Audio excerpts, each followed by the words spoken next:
Thank you all for joining us today to learn how to boost your career even in those times of uncertainty.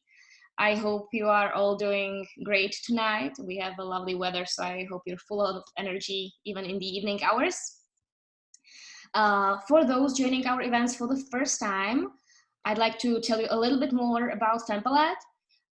What FemPalette is, it is a diverse community of more than 1,500 professional women. And our aim is to help women grow in their careers through mentorship. And we offer programs for first-time managers, for business founders, and professionals. The deadlines for our programs are at the end of this month. So if you have any questions about it, please reach out to me after this event. I'm more than happy to chat about it. One last organizational remark is that we are recording this webinar for those who couldn't join us live today. So please be aware of that. If you don't want to be in the recording, turn off your video. Otherwise, we would be really happy to see your faces and to see that you're here with us. That's all from my end. Now I would like to pass the word to our guest speaker. Today, our workshop leader is Cristina Muntean, who is a consultant, trainer. She's a mentor and coach who specializes in personal branding, strategic communications, and emotional intelligence for leadership. Cristina, it's all yours. Thank you so much, Clara. Thank you, Lucia, for having me here.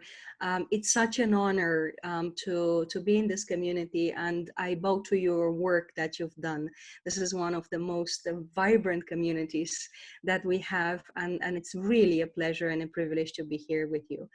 We have about an hour, and my deep desire is that you take a couple of practical things tonight. So I made it very practical, at least as practical as possible from my point of view. First of all, I just want to check, does everyone see my shared screen? Is all good? Yeah? Lovely. Thank you so much. Appreciate it. So here's what I brought for you guys. We will talk about, well, the topic tonight is how to boost your career even in a downturn. So I want to take you first through a bit of a context, what's going on the market and what can we expect in the months to come and up until the rest of this year. Second, I want to take you through a mapping of your stakeholders, which is one of the most important exercises that you can do. And I warmly recommend you to do it at least once a quarter. So you're very aware who is in your ecosystem, basically whom you influence and who can influence your becoming. Third, we will talk a bit about sponsorship, mentoring, coaching, and other forms of interventions leading to career management or conscious career growth. And then last but not least, I will talk to you about personal branding, because indeed, and I will tell you during the presentation why I am absolutely convinced that personal branding is the key to sustainable career management. So that's what I brought for you. And I want to warmly encourage you to ask your questions. There will be time for questions after each block of thoughts, and I will go and read your thoughts and answer your questions. And but at the same time, so if you have questions and you see that they're, that I'm still speaking, put them in chat, and then I will stop and I will answer them. And it is my hope that I'll be able to answer all your questions until the end of the webinar. If we need more time, I'm happy to be here with you longer, but this is in the hands, in Clara's hands. So up to you. All right. So without further ado, allow me to say just a few words about myself. I come from Romania, and I moved to the Czech Republic in 2004, and I'm a former journalist. In 2010, the magazine where I worked was abruptly closed within 1 week, and I had to make a massive change in my career. I decided to become an entrepreneur. So I created Media Education CE, my company, where I started training leaders, company representatives in media relations and crisis communications. And out of this, my future portfolio of communication skills, emotional intelligence, and leadership emerged. And this is what I've been doing for the last 10 years.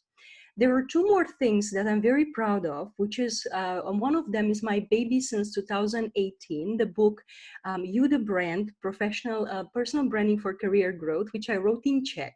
And I think that this speaks about the madness that is in me, because I wrote my first book in my fourth language. And the other thing I'm very proud of is that last year we organized the first digital summit in the Czech Republic on personal branding as well. So that was long before, consuming remote content has become the new normal. And I'm very proud that we were really the first to do this on the market. And tonight I will root my thoughts for you in what happened to me 10 years ago. Because basically when I finished my career as a journalist, I was fired overnight. Not just me, the whole team in Czech Business Weekly. So the magazine, they decided to close the magazine on Monday evening. They told us on Tuesday morning. I still had 4 articles ahead of me. On Friday evening, I had the closure interview. I have very bare recollections of how it went. On Monday morning, we were done. We were in front of the newsroom. We had filed our keys and computers, and that was it. It was not just the end of a job, but it was the end of a career, of a profession, of being able to work in a profession. So, and looking back, there were a couple of things that I could have done differently.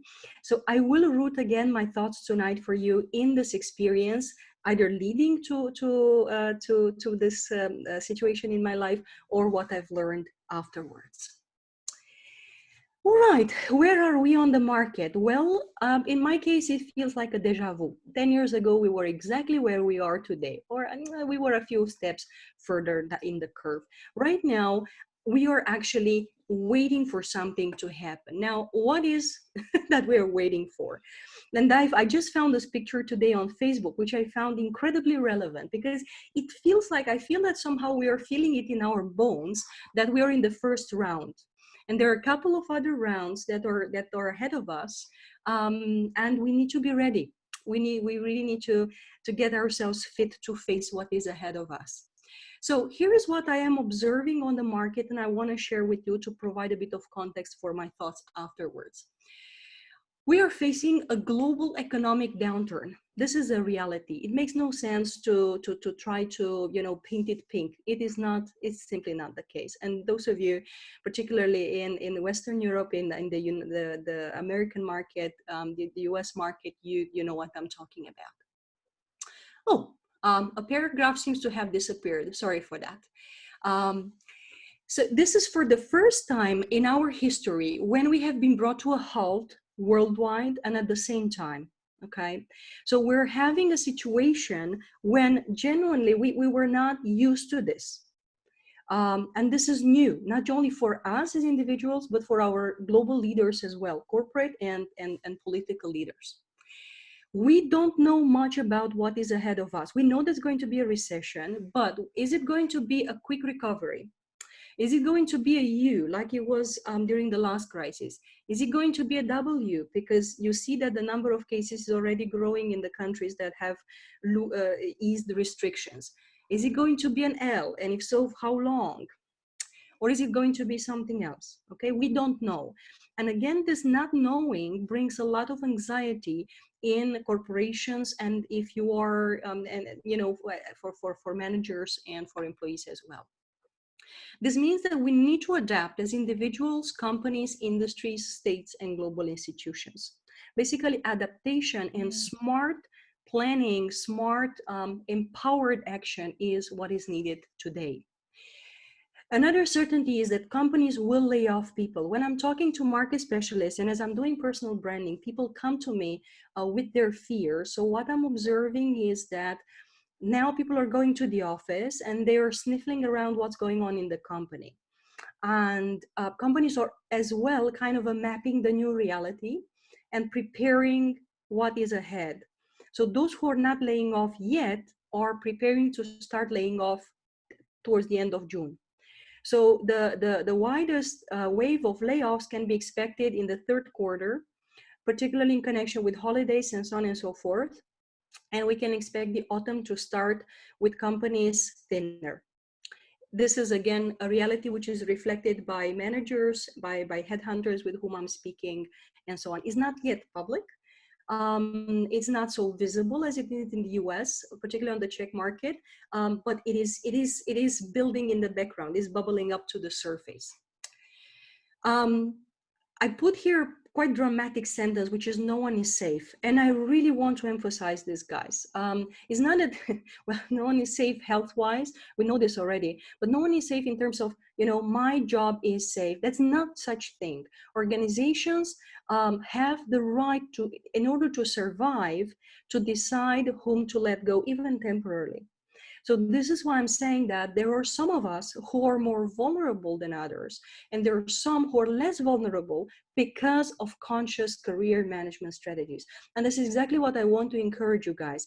Build your immunity. We still have a couple of months until this wave is going to hit, and we can build our immunity by applying smart career management strategies. Okay, it's not so difficult as it sounds, but you need to be ready. And I'm sorry to be the one to bring this dramatic message. I just want to, I wish 10 years ago someone had told me this at the beginning of 2009. No one had told me that then. And when we were fired and the magazine was closed, I felt unprepared. And I don't wish this for anyone. Okay, so this is where I'm coming from. Now, enough of the gloomy gloom and doom. Let's take a look at where we can find opportunities. And again, when I'm talking to my clients and when I'm talking to my mentees, one of the places where you can look for leadership, for opportunities, is in fact in leadership. You don't have to wait for your manager to tell you what to do. You can take proactive initiative and lead. If you are to lead as an expert with new ideas and innovation, if you are to lead as a team leader and taking charge of projects, and if you are to lead your company, lead. This is the time to be courageous. Why I put here Ling's story. Ling is my former mentee. In the program, in a global mentoring program called Polaris, initially launched by Renata Mrazova when she was working in the Netherlands. Now, Ling is from China and living and working in the Netherlands. And when we started our mentoring program together, she was very confused and she just didn't know what to do with her career, because she felt that she was, with her professional approach and skills, she was a bit endangering her boss. And therefore, her boss was kind of holding her on a short leash, not not putting her into training, not, kind of holding her, in her place. So she was tired, she was frustrated, and she was even considering leaving the company.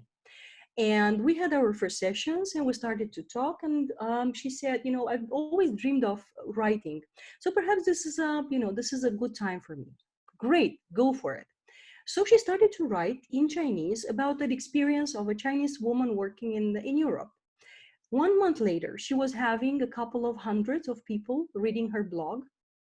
3 months later, she was having 2 invitations to speak for public speaking in China.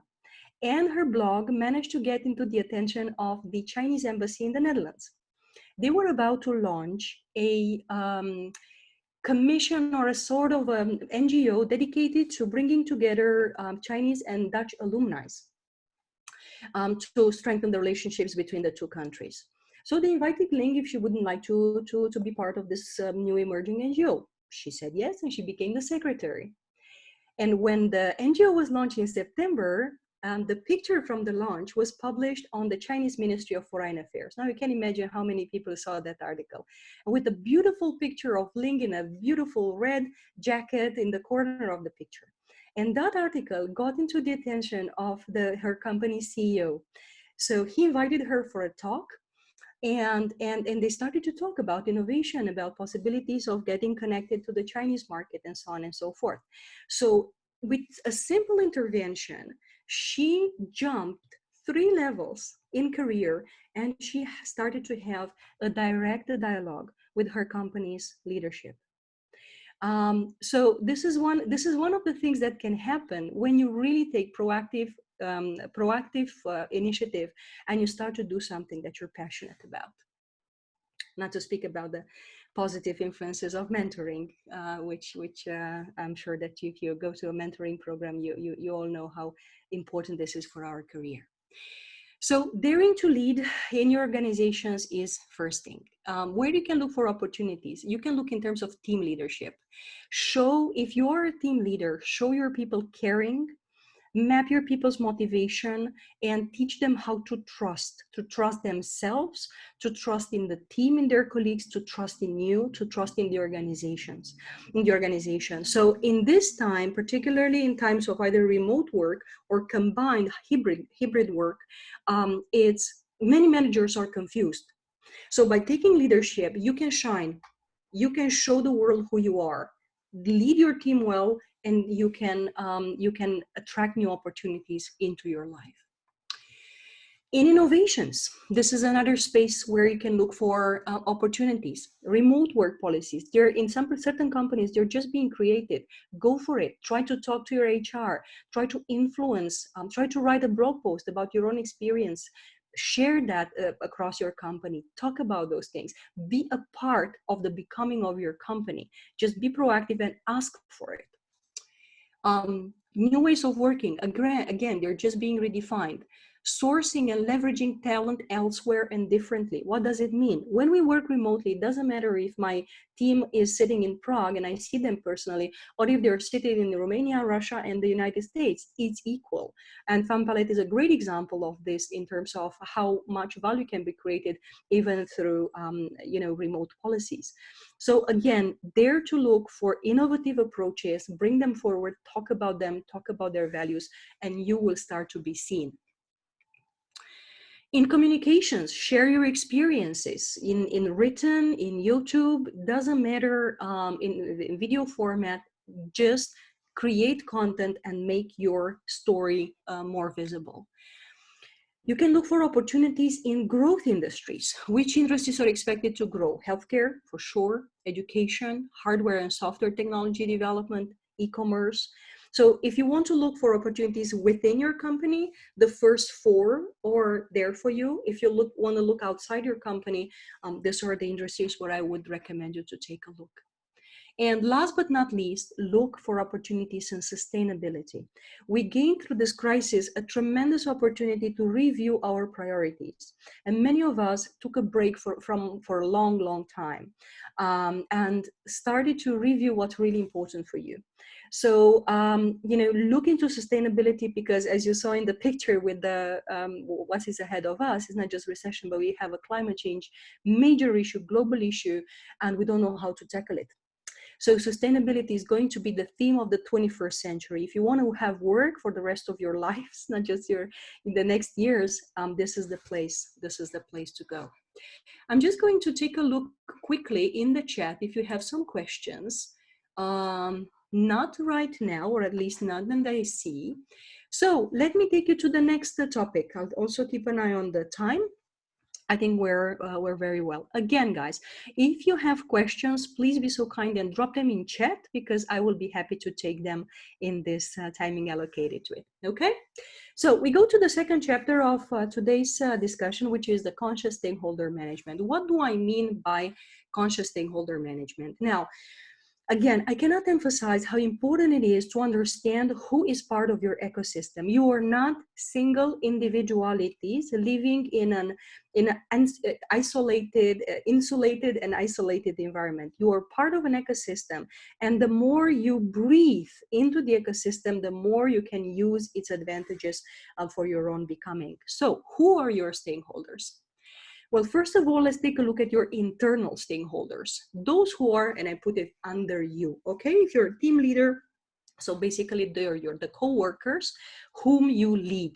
So what do they need from you? They need clear guidance, okay? They need you to be as clear as you can, as predictable and coherent as you can be, particularly in this time when you need to know how to calm anxiety and to show people the next step. So clear guidance, support, caring, inspiration, and leadership. I just saw a picture on LinkedIn the other day of a manager who, her team is made of people sitting in 5 countries. And she just ordered, they had a meeting late in the evening, everyone was tired. She ordered pizza for all of them. It was a surprise. But like everyone, you know, and they were in the Zoom meeting. And all of a sudden, everyone is like, the courier is ringing the bell at the door, and everyone goes to the door, and they come back with a box of pizza.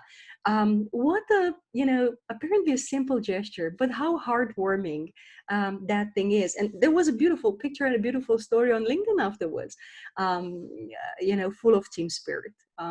So this kind of, you know, smooth interventions of caring, they can really take you a great distance and profile you as a caring leader, as a servant leader. And this is you know, this is something that we will need more of in the future. So these were your coworkers under you. What do need your colleagues who are at the same level with you? Well, they need understanding, because you know, they're all working in their own departments, if you will, or in their own sectors. And if you work in finance and they work in marketing, they need to be understood in how the crisis impacted their work. So a simple thing that you can do here is ask them, hey, so how exactly did the crisis impact you in finance? How exactly did the crisis impact you in HR, or in IT, or in supply management, or in logistics? How do you feel? What changed for you for the last 3 months? Have this kind of conversations with your colleagues. It's going to be really helpful for you to understand the real challenges of your colleagues in other sectors. Not to speak about that, it can help you to gain more information about your organization and be more ready for the future. So they need understanding. They need uplifting. You know, we can do it. You're not alone, even if your department is in challenge, has a big challenge right now. They need support and they need partnership. Now, value for organizations, we know this is being created through co-creation, all right? So, you know, we cannot afford the silo mentality anymore. We really need to reach out to our colleagues and be able to talk to them and figure out how to generate innovation through co-creation. The world ahead of us, it's not known, and we shouldn't know it. We shouldn't have the answer for everything right now on our own, but we can co-create the answers hand in hand with our colleagues, right? This is the invitation for you. Go out there, talk to your colleagues from other departments, and start to co-create the future hand in hand with them. This is the way how you become indispensable for your organization, and you secure your place there for longer. And then obviously, those above you, what do they need? Well, they need to know that you exist. Very often when you're in a role of expert or, you know, team leader, it's hard for the management to see that you're there. And for them, if they're to decide something, you're just a number. So they need to know who exactly is, you know, Zuzana, who's Blanca, who is Natalia, who is Lenka. They need to know you. And how can you make yourself more visible? Well, it's simple. Be proactive. Again, in communications. Write your thoughts in a blog post for your internal communication channels. Be proactive on Yammer if you're using it. Write on LinkedIn. We will talk about those things in a moment later. Offer yourself, volunteer to hold presentations. Don't be afraid to have presentations even in front of the board if you can, and so on and so forth. So make yourself visible so they know that you exist and that you care about the company. And also it's good for them to know that you're important for the company and how exactly, right? What do you do for the company and how that creates value for the organization. And another thing which I cannot emphasize enough, they need to know that they can rely on you for their success.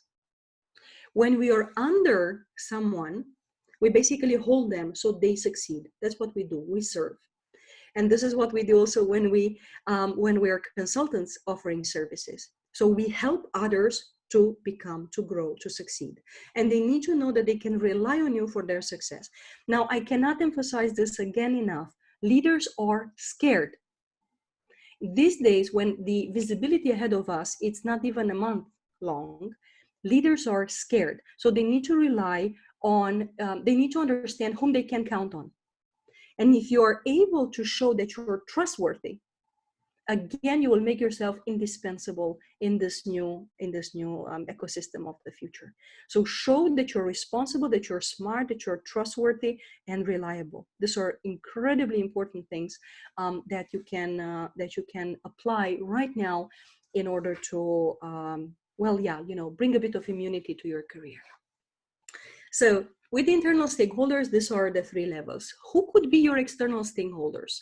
Your clients, your suppliers, very important. We have a tendency to forget about them.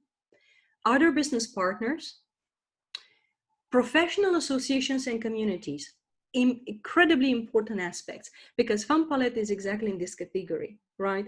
It is the stakeholder that can help you to kind of get a better touch of reality beyond your company.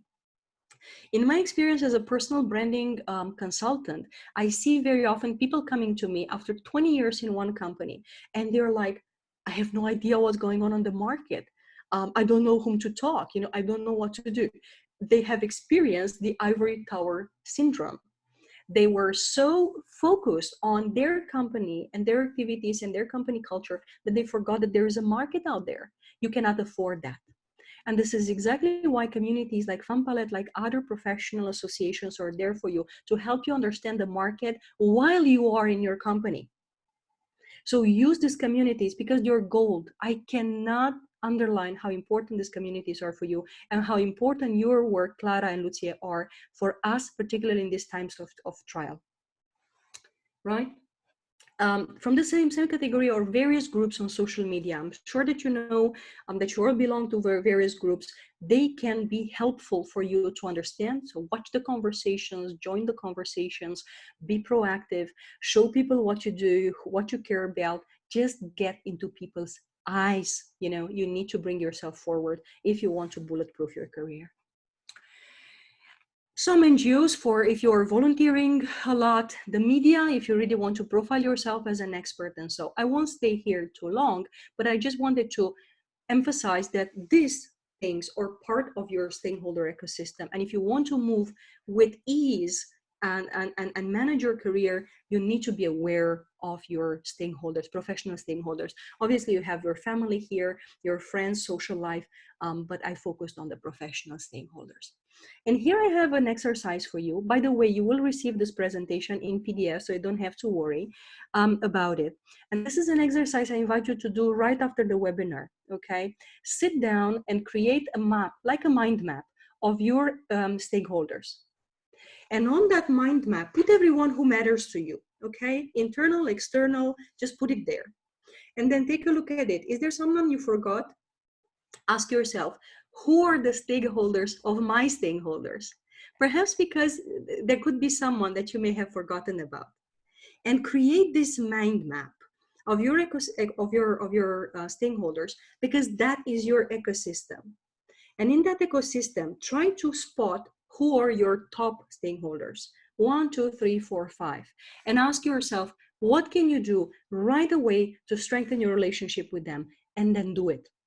Okay, do it right away. We have no time left for softies. We need to become proactive.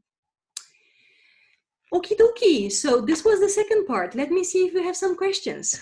No questions at this point. Guys, ask questions. Or I will speak here on my own till the end, which, you should Cristina, never. one just appeared. Yeah, lovely. Yes. But for some reason, I cannot see it.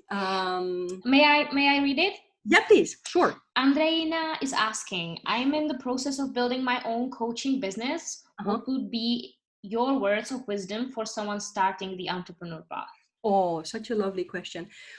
So who asked the question? Andreina. Andreina. Mm-hmm. Andreina, would you mind me parking? Thank you so much. Would you mind me parking this question for a bit later, because I will talk about communication interventions.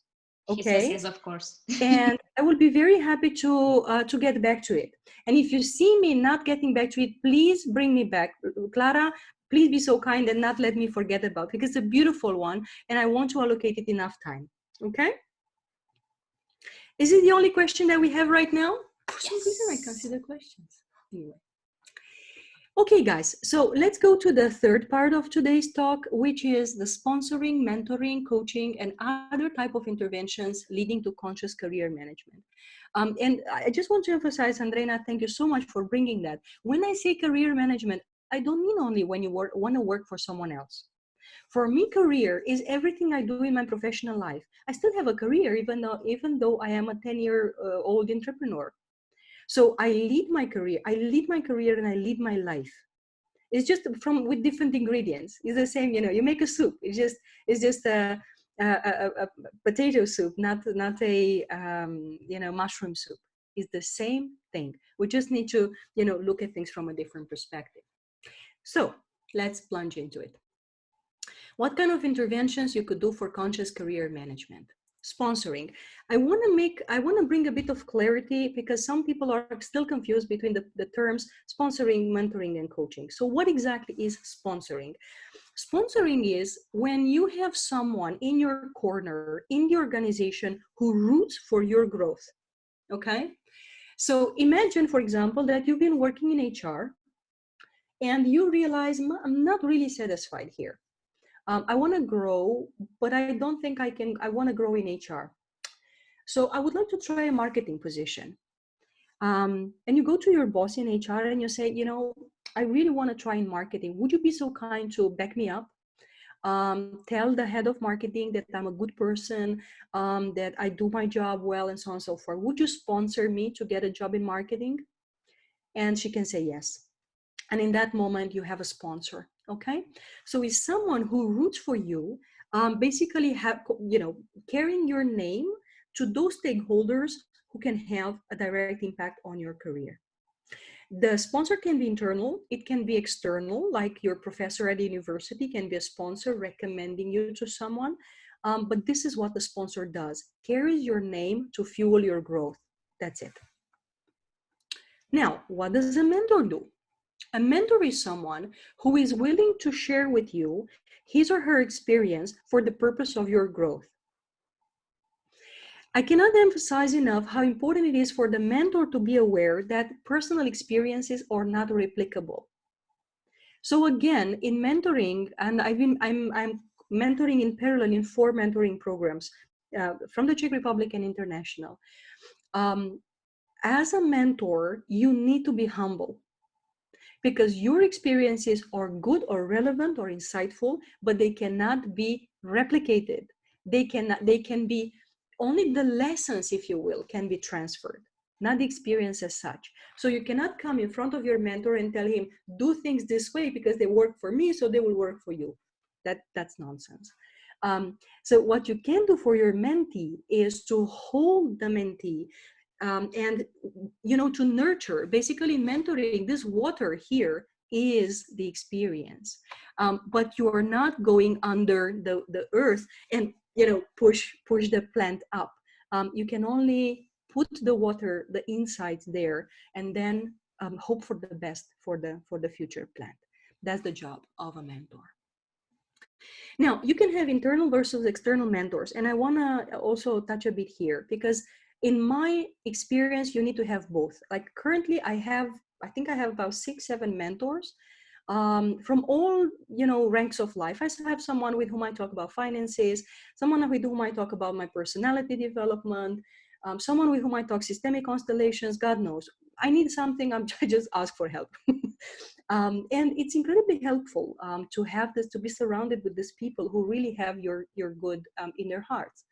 So why is it important to have both internal and external mentors? Well, the internal mentors, they transfer experience with processes that will take a lot of pain for you to understand. So it can be just faster. They can show you how exactly to move in your SAP system, or how exactly to navigate certain thing which is specific, a process or a system or a setup which is specific for your company, right? That person went through it, and it can he or she can transfer know-how to you faster. That's it. So important. But the external mentors, guys, they can transfer information from somewhere else. They will never be able to move with ease in the specifics of your company, but they can tell you how it works somewhere else. And in this, they can be invaluable because they can bring you information, inspiration, and support. And you can really start to see things from a different perspective. When you have an internal mentor, again, it's great, but you can have a confirmation bias because you're connected by your company culture. When you have an external mentor, your confirmation bias will be constantly challenged, which is why my girls love me and hate me at the same time, because I constantly challenge whatever their beliefs are. I just shake them like you shake a ripe apple tree. And you see what is falling, you see what is going on. If those beliefs are strong, then they will stay there. If not, perhaps there is time for a revamp.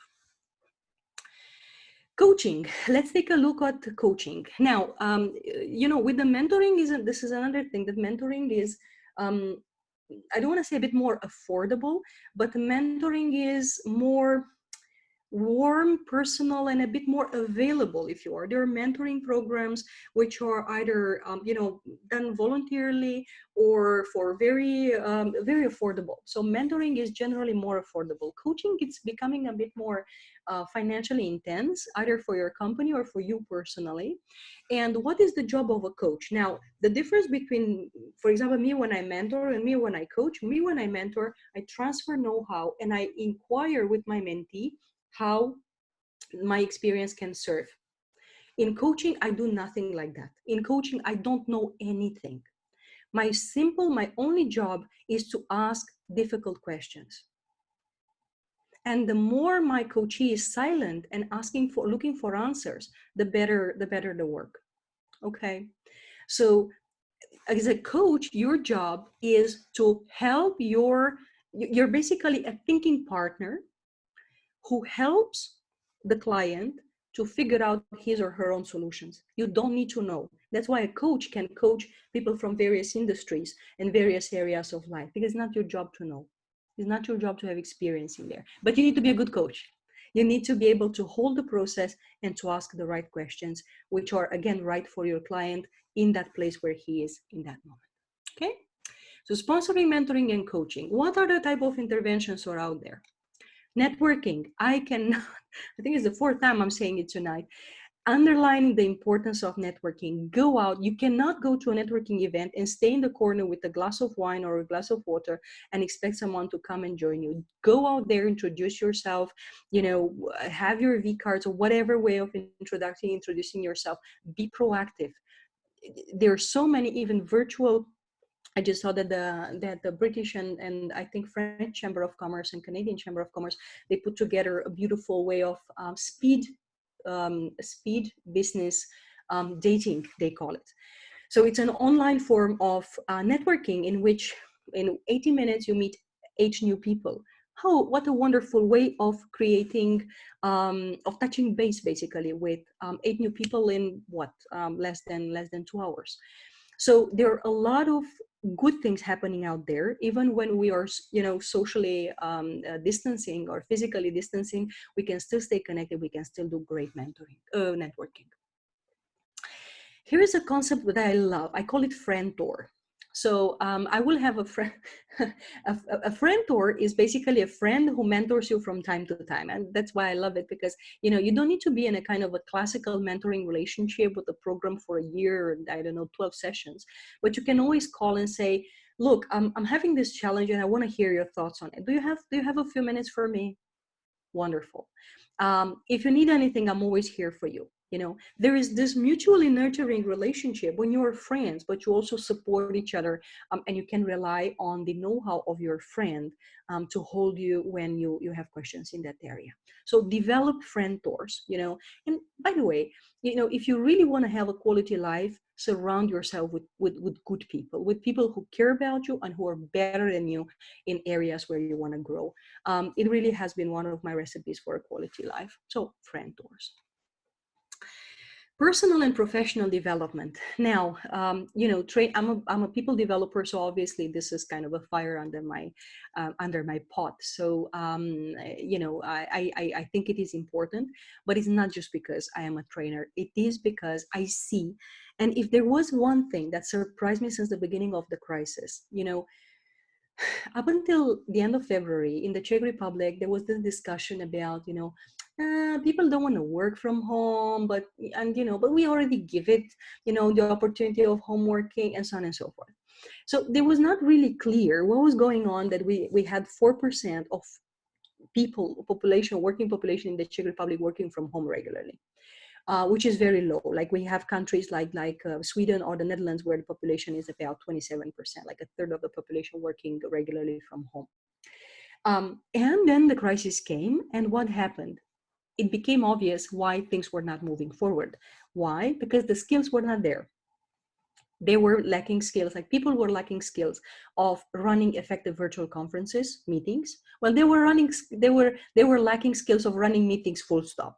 But in the virtual environment, it just became more painful and even more obvious. Like I heard horror stories of people forced by their managers to sit in back-to-back meetings for 12 hours with no breaks even for toilet. Like this was madness, what I observed in the remote environment throughout the last 12 months, 2 months, 12 weeks. So the skills were not there, but now we have again a chance to really take a hard look in the eyes of reality and assess ourselves on the skills that we are missing and that we could use to make our next career step. So what I want to emphasize here as well is the distinction between hard skills and what I call strategic skills. I hate the term soft skills. There is nothing soft about communications, emotional intelligence, leadership, and more of similar. So the way I see it is that hard skills, or what you know, you're a programmer, you're a graphic designer, you're a journalist, so you know how to do stuff. Those are great. It's like how to make a soup. But if you have no one to offer that soup to, if you're not able to talk to your editor, if you're not able to tune into what your customers need and have a conversation with the client, your skills are good for nothing, because you won't be able to apply them and to sell them. So this is why when I'm looking at the strategic skills, like communications, like personal branding, like emotional intelligence, empathy, and so on, these are the strategic enablers that allow you to use your hard skills and sell them, borrow them to your employers, or sell them on the open market as you want, when you want, and for how much you want. So don't hesitate to invest into yourself. Don't wait for your company to invest into yourself. The budgets for training have been cut by almost a half. It's a tough time to be a people developer these days. Because these are the quickest to cut budgets. Marketing and people development are the first to fall when a crisis comes. So invest, if you can, invest on your own time, energy, and your money. So look for webinars, look for books, look for affordable ways to boost your skills, and then talk about it. Do not just I went through this book. Write a book. Recenze. What is a book review? Write it, put it out there. Show people that you invest into yourself. Show people that you want to become better. Yeah, we're good with time. Okay, so in the new environment, in the environment that we have ahead of us, guys, I love the concept of humanity 2.0, because the real difference in this new normal that we have ahead of us is made by the people with the high degree of emotional and social intelligence skills. Okay, emotional intelligence, because we need to operate in the digital and virtual environment as if we were seeing each other in person, and social skills to understand the mechanisms of functioning of organizations and systems in crisis. Okay, because that's what we have ahead of us. So allow me to move to the last chapter, because I want to cover it before we go to the last, to take your questions. I just want to take you through the last topic for tonight, which is the personal branding, which I think it is the enabler for your sustainable career. Now, I'm running on Facebook of a group which is in Czech, but I encourage you to take a look at it, because I've been running a few live streaming videos, and I decided to have them every second Sunday from 8 o'clock in the evening. So if you want to go and join the group, I'd be more than happy to have you there, and you can look at the videos again if you speak Czech, and you can have some more thoughts on personal branding.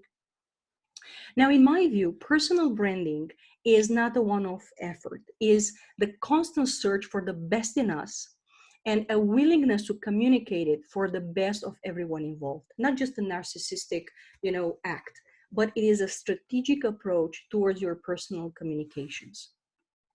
So here is what I encourage you to do in terms of personal communications to protect and build your personal brand even in crisis. First thing is secure your references. I cannot emphasize enough, sit down and write minimum 20 people who can talk good about you. Write that down right away. Okay, and reach out to those people and ask them to write you a reference on LinkedIn.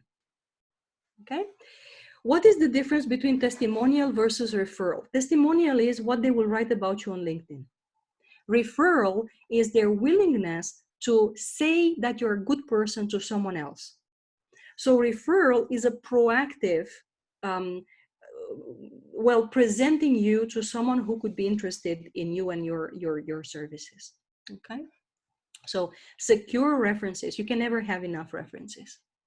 Second step, review, upgrade, and cultivate your LinkedIn profile. And another thing, make sure, please, that it is consistent with your CV. I saw this mistake very often when I do recruitment, because some clients hire me to consult in recruitment processes, particularly for board and board -1. And one of the mistakes I see most often is that the difference between a CV and a LinkedIn profile. So then you wonder, is the person just not detail oriented, or is the person lying? Which is not a message you want to send in the recruitment process. Third, make sure that you have an actual portfolio of quality pictures. If you don't, there's my mentee from FanPalette, Tatiana, who is really the best person you can have in your corner when you want professional pictures. Go for it.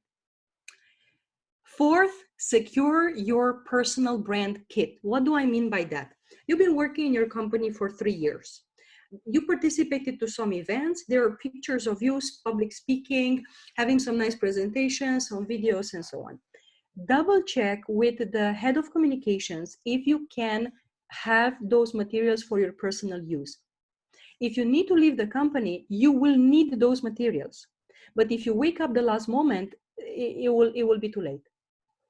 So create your personal branding kit where your pictures, audio materials, presentations, videos, all this stuff is there. So if it is public, if you can take it with you, you can do that the moment when perhaps you need to leave the company.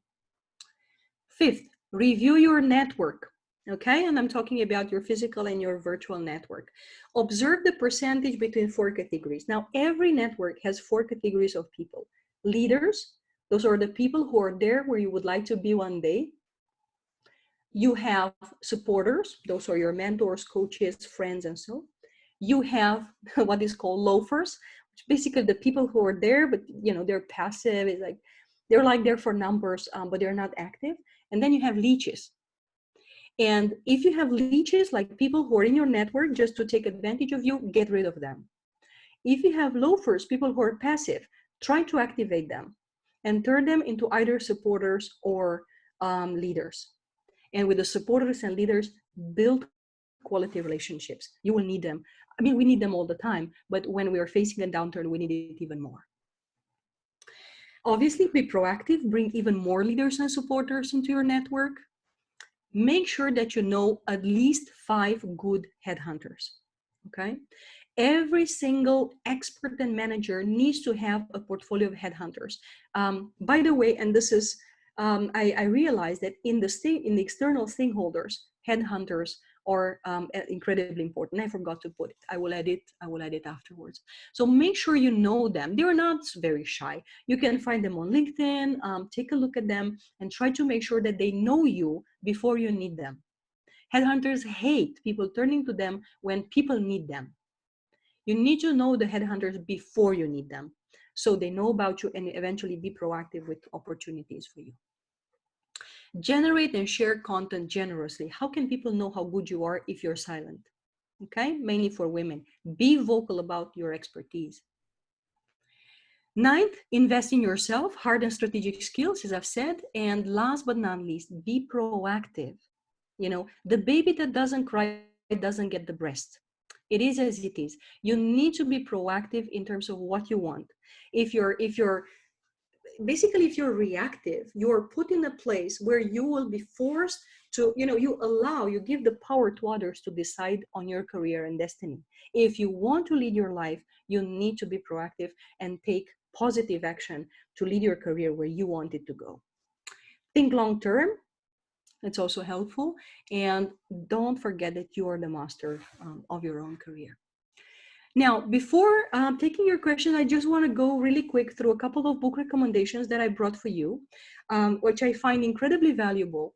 And here they are. Particularly Pivot is really, really interesting. And these three are the books of someone I consider my virtual mentor, even though we just spoke a few times via email. I love Dory Clark. She has a story very similar to mine, because she lost her job on the 10th of September 2001. And she was hoping to start looking for a job when 9/11 came.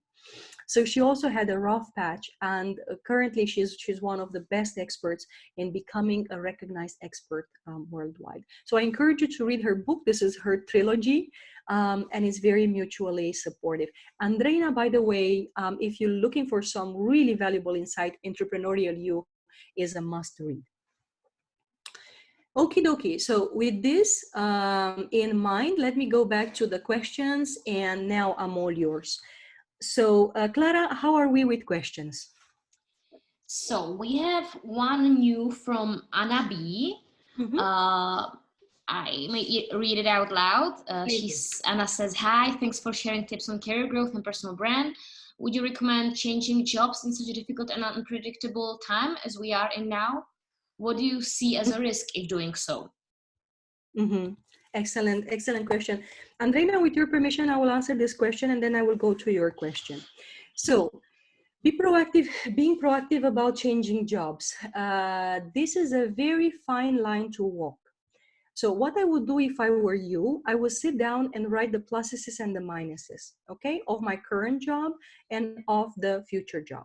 So what are the pluses and the minuses of my current job? How risky it is, or how probable it is that I could lose my job in this company. If the job is solid and if I'm quite happy there, then I wouldn't think about changing it. I would think about building my brand on it. I would try to become more visible and make it clear that I am indispensable for the well-being of my system where I am right now.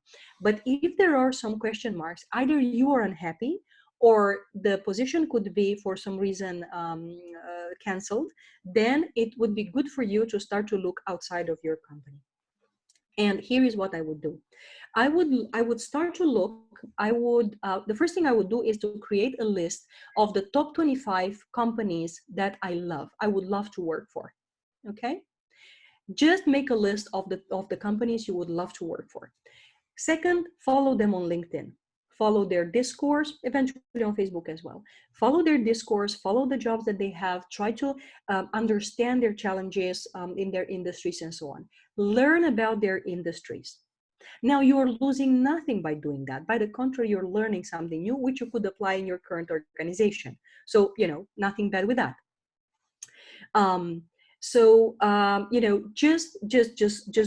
Just go for it. Another thing you could do, create a list of, again, at least 10 headhunters in whose attention you would like to get, and reach out to them, add them to your LinkedIn network. Prepare yourself. You don't have to act, but it would be smart to be ready. So this is what I would do. And to answer your question, would I change my job? I could answer your question when I had all the data on the table. Okay, but if I don't have my preparation and my data, I could not tell you yes or no. But I encourage you to do your preparation first. For some reason, I got a visibility of chat, so now I'm able to see the questions as well. I'm very grateful for that. So Anna B, thank you so much. I appreciate your question. Let me go to Andreina's question. In the process of building your own coaching business, what would be your words of wisdom for someone starting the entrepreneur path? Well, the first thing is you're starting an entrepreneurial journey, so all the blessings, and hold on, endure and do whatever it takes, because it is a unique journey and it really pays off. But you need to be endurant for at least 3 years. Get ready for that.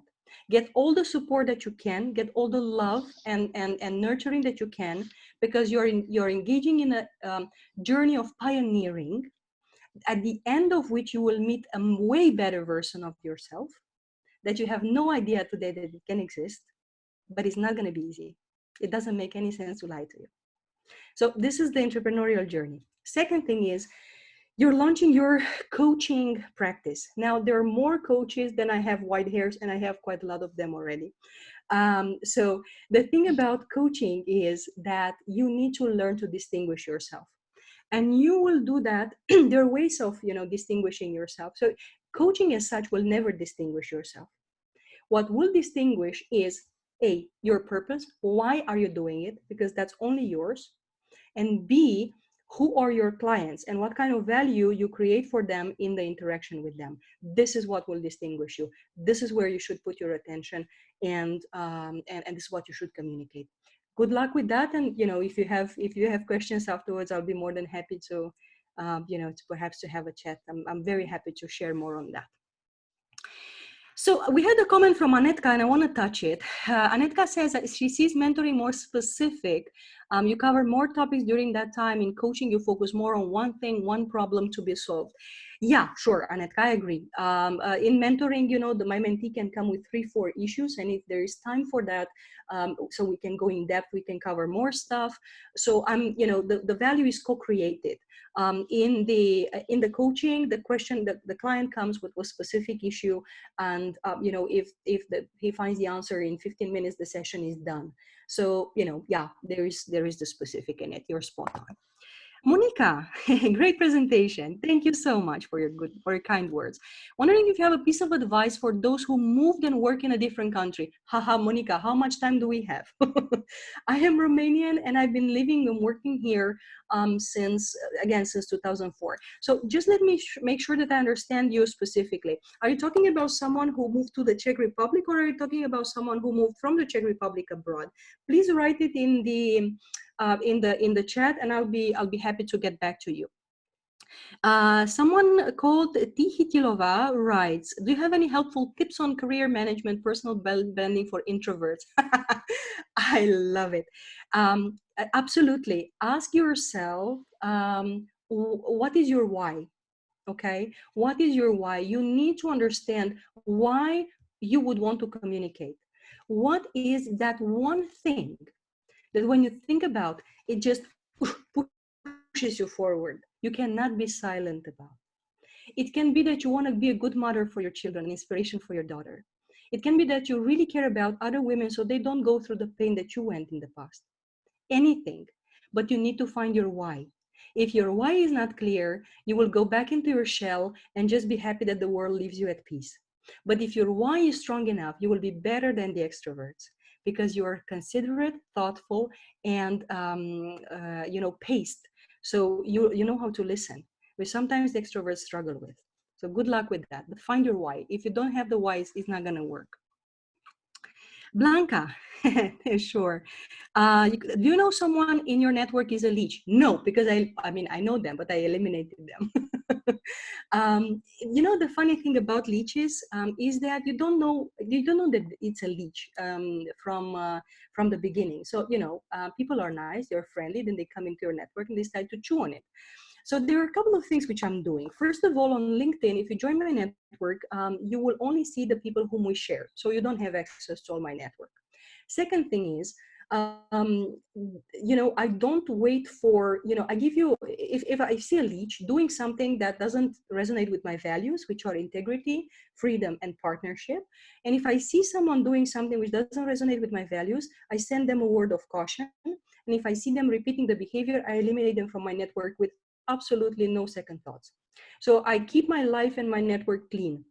Because it's not just about me. The network is a mutually, beneficial environment, and I need to make sure that all the people there, we're connected through giving and through similar values. So I'm really merciless with leeches, but I need to, we need to test them first.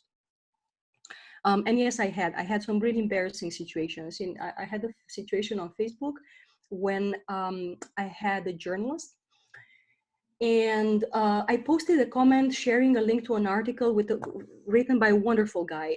He is a guru on the Czech PR market. I really like him. And I wrote the article and I tagged him in my post.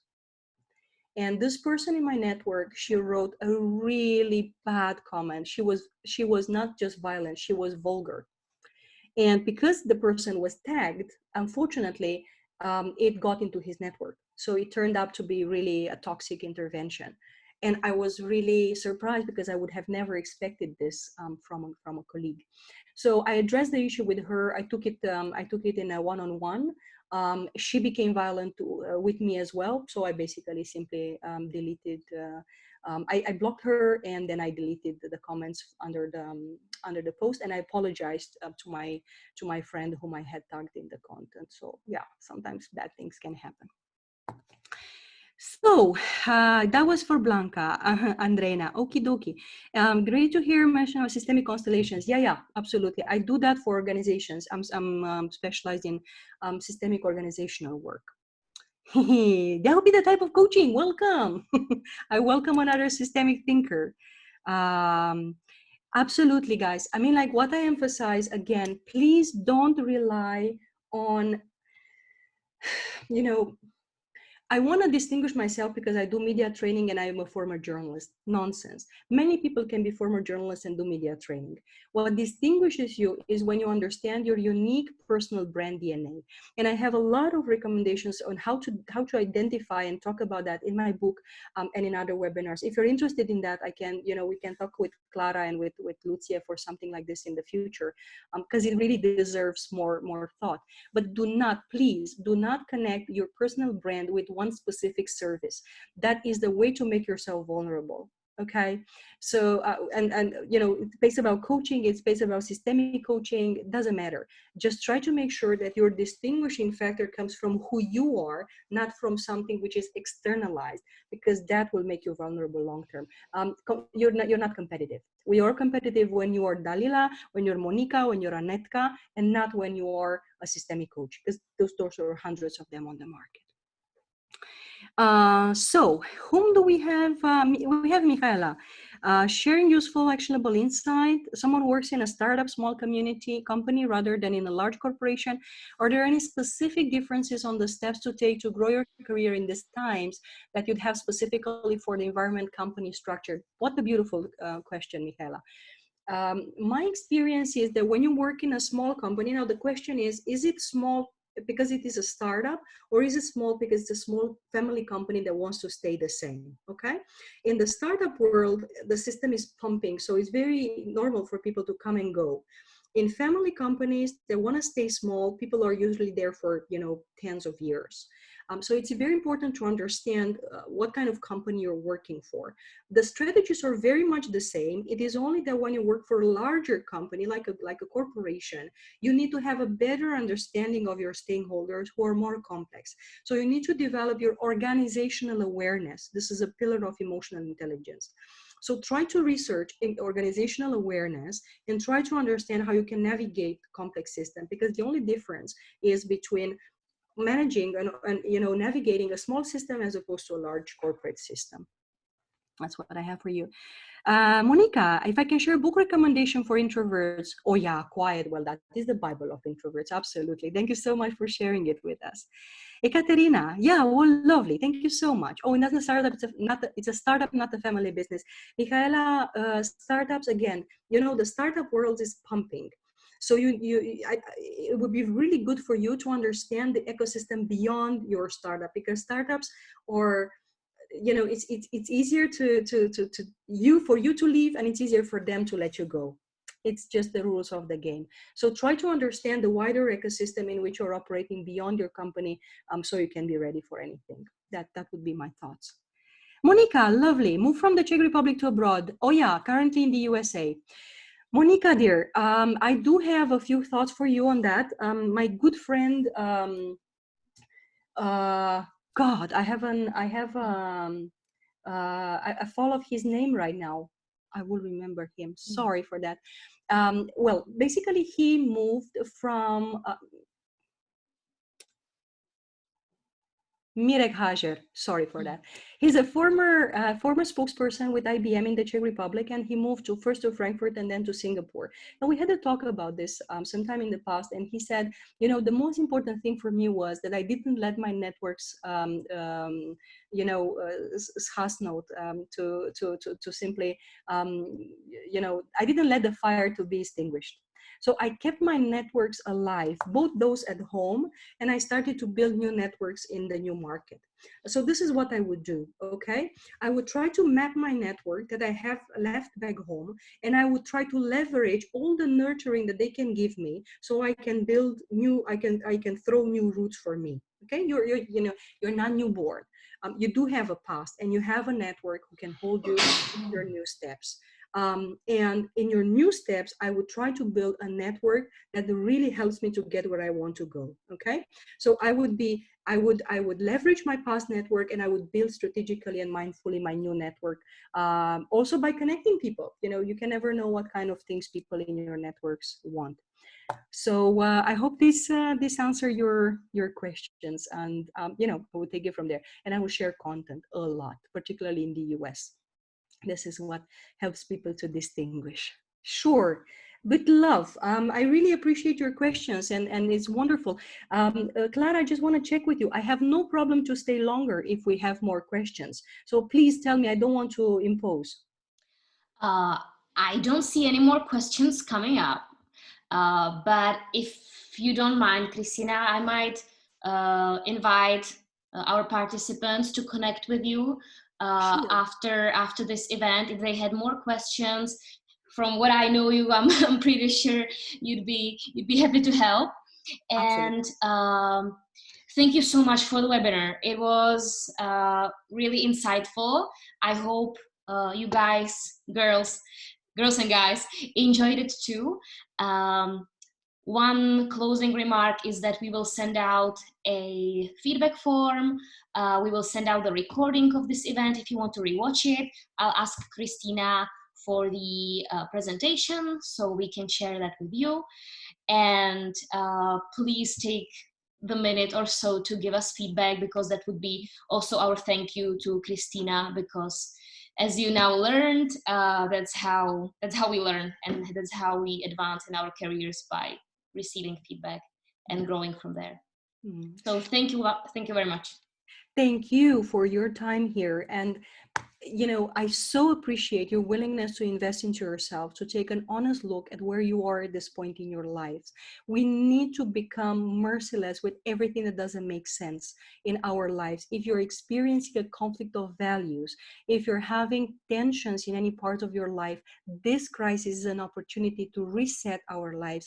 Please don't waste it. Be mindful, be courageous, be bold, and dare to go there where you feel that life would like to take you. And you're not alone. Well, you belong to FunPalette, so take advantage. Exactly. It was a pleasure. Thank you so much. Thank you all. Have a lovely evening, and see you soon. Take care. Bye-bye. Bye-bye. Bye.